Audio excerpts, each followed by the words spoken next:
Imagine walking through a dusty, forgotten quarry in the heart of Lebanon. The sun is beating down on the arid earth. You turn a corner, and there, buried deep inside a massive pit, is a stone block so impossibly large it defies human comprehension.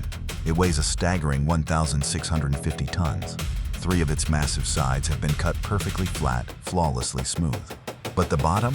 The bottom is still solidly attached to the bedrock beneath it. The work was clearly unfinished. But no one, not a single soul, ever came back to finish it. To put this into perspective, do you know how much the strongest mobile crane in the world can lift today? About 1,200 tons. This ancient block of stone is 37% heavier than the absolute limits of our modern cutting-edge technology. So who cut it? What kind of unimaginable tools did they use? And most importantly, why did they suddenly drop everything, stop right in the middle of this monumental task, and vanish completely? No ancient documents explain it. No historical records exist.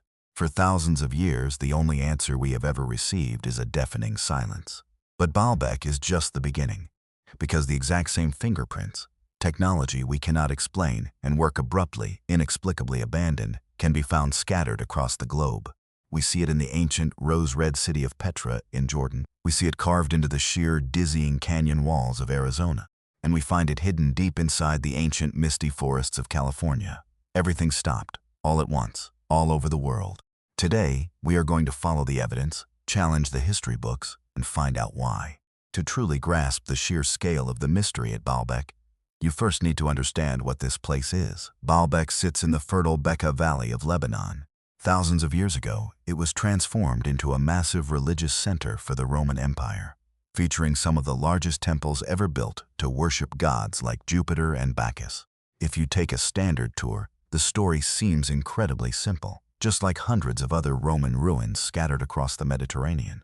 But when you look beneath those majestic Roman columns, the orthodox historical narrative begins to fall apart. Supporting these Roman structures is a megalithic foundation made of massive granite blocks. Among them is a famous trio of stones known as the trilithon. Each one of these blocks weighs between 800 and over 1,000 tons. They are stacked dozens of feet in the air, fitted so tightly together that even today you cannot slip a single razor blade or a piece of paper between their seams. And here is the most crucial, undisputed detail. The Romans did not build this foundation. Even with all their advanced engineering, their aqueducts, and their legions of workers, the Romans simply built their temples on top of a platform that was already there. They looked at these massive stones and made a conscious decision not to move them. They knew that manipulating 1,000-ton blocks was a task totally beyond their capabilities. But the strangest part of Baalbek isn't the temples, or even the foundation. It's located about half a mile away, in what archaeologists casually dismiss as the ancient quarry. Down in a rocky pit sits Hajar al-Hibla, Arabic for the stone of the pregnant woman. This single block of stone is 68 feet long, 16 feet wide, and 13 feet high. It is the size of a modern apartment building and weighs 1,650 tons. That is the equivalent of 4 fully loaded Boeing 747 airplanes carved into a single rectangle. 3 sides are perfectly cut. The bottom remains fused to the earth. When researchers took a closer look, they compared the tool marks on this abandoned stone to the 1,000-ton foundation blocks under the temples. They found a perfect, undeniable match. The angles, the smoothness, the cutting technique, it was identical. This proves they were made by the same people, using the same tools in the exact same project, and that project was frozen in time. Mainstream scholars will tell you the builders might have found a crack in the stone, or maybe they just changed their architectural plans. Sounds reasonable at first, right? But think critically about the logistics.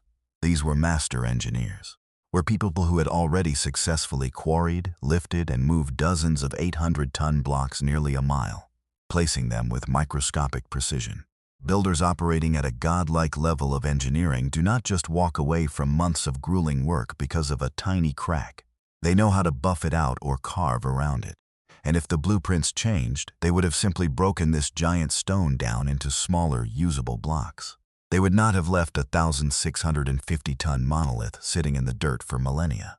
Hajar al-Hibla wasn't abandoned because someone changed their mind. It was abandoned because the work stopped completely. The site went dark, and no one ever returned. Now let's travel about 300 miles south to the deserts of Jordan. to the ancient city of Petra, one of the most famous and heavily studied archaeological sites on Earth. The way Petra was built is entirely unique. Instead of cutting blocks and bringing in materials to build up, the creators of Petra did the exact opposite. They carved a massive, intricate city directly into the sheer pink sandstone cliffs. Thousands of elaborate rooms, towering temples, and cavernous tombs were created by removing stone, not adding it. Official history tells us this was done by the Nabateans, an Arab nomadic tribe, starting around the 4th century BC. And supposedly they achieved this architectural miracle entirely by hand, using basic copper and iron chisels. It sounds incredibly impressive. It sounds like a triumph of the human spirit. Until you ask one very simple logical question: where did all the carved-out rock go? Here is the undeniable problem. When you carve stone by hand, you make a massive amount of rubble. To hollow out an entire city the size of Petra, you would create hundreds of thousands of cubic meters of waste rock. Imagine dozens of massive football stadiums filled to the brim with crushed pink sandstone. That immense amount of material doesn't just vanish into thin air. If the Nabateans hauled it out of the valley, there would be clear, unmistakable evidence. We would find deeply worn, grooved trails from centuries of heavy carts.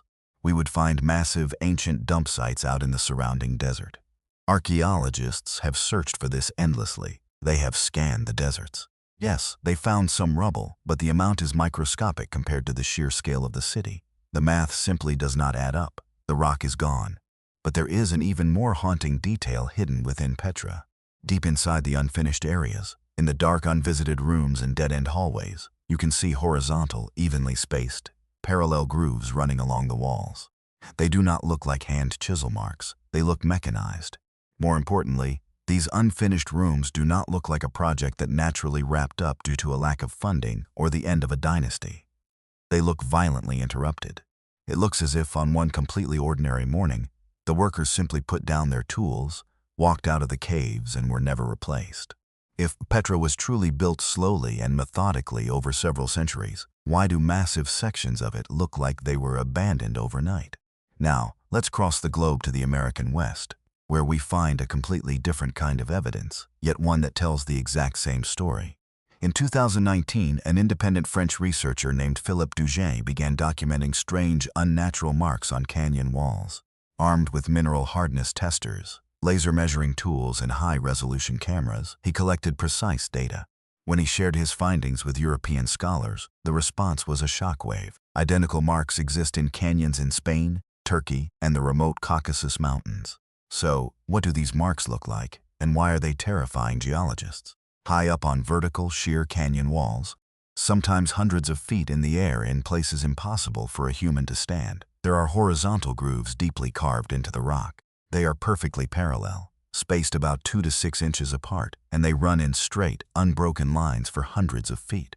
But here is the critical, impossible detail. These grooves are deepest and sharpest on the hardest layers of rock, like quartz and dense granite, while they fade or disappear entirely on the softer rock layers right next to them. This single fact absolutely destroys standard geological explanations.